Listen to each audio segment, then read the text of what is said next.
బయటికి పొత్తులు లోపల మాత్రం కత్తులు. పిఠాపురంలో పవన్ పోటీ చేస్తారని ప్రకటించుడుతోని టీడీపీ లీడర్లు రచ్చ రచ్చ చేసిర్రు. అయినా కూడా చంద్రబాబు ఒక్క మాట మాట్లాడలేదు.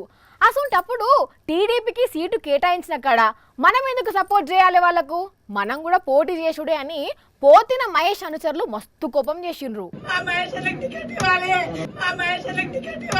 వామ్మో, వీళ్ళు ఇంత ఏడ్చుకుంటా మరి పోతిన మహేష్ కి టికెట్ ఇయ్యాలని పట్టుబడుతుర్రంటే మనం ఒకసారి మహేష్ అన్నతో మాట్లాడాల్సిందే. నేను కూడా మీతో దాని గురించే మాట్లాడదాం అనుకుంటున్నాం. నాతో పాటు ఎవరి స్థాయిలో వాళ్ళందరూ కూడా సమయం డబ్బు ఖర్చు పెట్టారు. అవును చేసిండ్రు. అయితే ఇప్పుడు ఏమంటారు? పశ్చిమ సీటు మనకి కేటాయించాలని పవన్ కళ్యాణ్ గారికి విజ్ఞప్తి. ఖచ్చితంగా కేటాయించాలనా? ఖచ్చితంగా కేటాయించాలి, ఖచ్చితంగా కేటాయించాలి. మీ సీటు పొత్తులో భాగంగా టీడీపీకి పోయింది కదా, అయినా అడుగుడు పద్ధతేనా? మరి పొత్తులో ఉన్న పార్టీలు నిన్న చాలా బీభత్సం సృష్టించారు.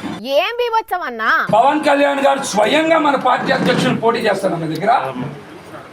తెలుగుదేశం పార్టీ నాయకులు బ్యానర్లు చించి కార్యాలయం తగలబెట్టి నానా దుర్భాషలు ఆడితే తెలుగుదేశం పార్టీ నాయకుల్లో బాధ్యత కలిగిన ఒక్క నాయకులు కూడా బయటకు వచ్చి మాట్లాడారు. చూస్తుంటే పవన్ ఓడిపోవాలని చంద్రాలే కోరుకొని అట్లా చేపిస్తుండా ఏంది? డ్యామేజ్ జరుగుతున్నప్పుడు పొత్తు ధర్మంలో ఏ విధంగా ఇది న్యాయమో కూడా మనం జన సైనికులుగా మన బాధ్యత తీసుకోవాలి. నిజంగానే ఇది ఆలోచించాల్సిన విషయమే. మన పార్టీలో ఒక్క నాయకుడు కూడా మాట్లాడరేంటి? మీరు అట్లా మాట్లాడకుండా ఉంటే సీట్లు మీకు కేటాయించినట్టే చేస్తాడు చంద్రబాబు. మళ్ళా వాళ్ళకే వెనక మరల నుంచి నిలబెడతాడు. బాబు గురించి ఎవరికి తెలియదు.